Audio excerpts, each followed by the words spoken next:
បាទជំរាបសួរអ្នកគ្នាវិលមកកាន់ជាមួយនឹងវីដេអូថ្មីខ្ញុំបាទអំណាន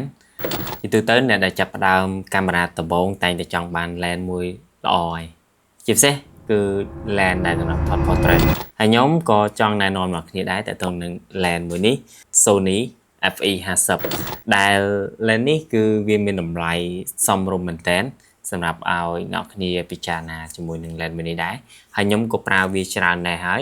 ជាទូទៅអ្នកដែលប្រើប្រាស់កាមេរ៉ាដំបូងគឺតែងតែចង់បាន lens ដែលល្អ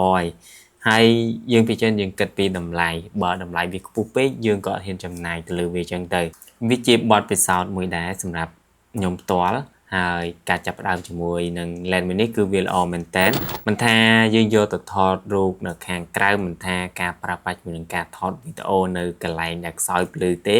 គឺ lens មួយនេះគឺវាបើក aperture បានរហូតដល់ 1.8 អញ្ចឹងកន្លែងអ្នកគ្នាមានភ្លើងខ្សោយក៏អ្នកគ្នាអាចប្រើប្រាស់ជាមួយនឹងវាដើម្បីទទួលបានពន្លឺមួយច្បាស់ល្អផងដែរបើនិយាយទៅទៅនឹងទំហំរបស់វាវិញគឺអត់ធំទេអ្នកគ្នាគឺមានរូបរាងតូចមែនតើហើយវាក៏មិនសូវជាធ្ងន់ដែរអញ្ចឹងប្រភេទ lens នេះគឺ Sony f1.8 ដែលយើងអាចប្រើនៅលើកាមេរ៉ារបស់យើងហើយដូចខ្ញុំជាក់ស្ដែងគឺខ្ញុំប្រើប្រាស់ជាមួយនឹងកាមេរ៉ា Sony ZV-E10 អញ្ចឹងសម្រាប់អ្នកដែលចូលចិត្តថតរូបថតវីដេអូដែលចង់បាន lens មានតម្លៃសមរម្យហើយយើងអាចថត blur background បានគឺមានតែ lens Sony E50 នេះទេដែលអាចឲ្យអ្នកគ្នាទទួលបានបទពិសោធន៍ក្នុងការថតវីដេអូបែប blur background ឬក៏ថតរូបសិល្បៈបែប blur background នេះចឹងទៅតែអីដែលខ្ញុំមិនសូវជាពេញចិត្តវាគឺ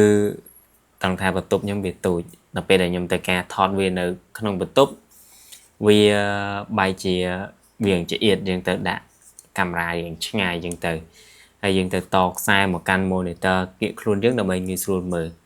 វាមិនសូវជាពិបាកខ្លាំងប្រហែលទេគ្រាន់តែយើងវាមិនចង់បានកាមេរ៉ាឆ្ងាយពីខ្លួនពេកអញ្ចឹងទៅបើ lens មួយនេះ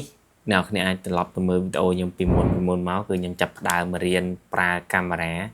រៀនតេស្តគឺខ្ញុំចាប់ផ្ដើមពីកាមេរ៉ារបស់ខ្ញុំនឹងជាមួយនឹង lens មួយនេះនឹងឯង